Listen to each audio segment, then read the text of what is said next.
ఏంటి మీ అన్న ఇంట్లోకి రానిద్దో చెప్తున్నా కదా, అయినా కూడా రాణిస్తా ఉన్నావు ఏంది? నేను చెప్పానండి మా అన్నయ్యకి ఇంకా ఇక్కడికి రావద్దు అని.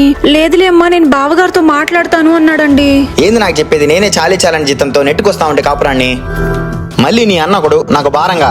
మీ అన్నకి 4 ఎకరాల పొలం ఉంది, దున్నుకోవచ్చు లేదా ఎవరికైనా కౌలుకిచ్చి శుద్ధంగా బతకచ్చు. బేవర్స్గా నా ఇంట్లో పడి తినడం ఎందుకు? అత్తమ్మ అన్నం పెట్టమ్మా. వస్తున్నానరా ఇద్దామా.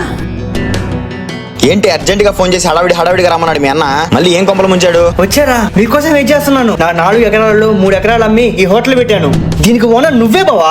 ఇదిగో బావా తాళాలు, ఇదిగో పత్రాలు. మా బావా ఎవరి కింద పని చేయాల్సిన అవసరం లేదు. ఇంకా అవసరం అయితే చెప్పు, ఆ ఎకరా కూడా అమ్మేస్తా.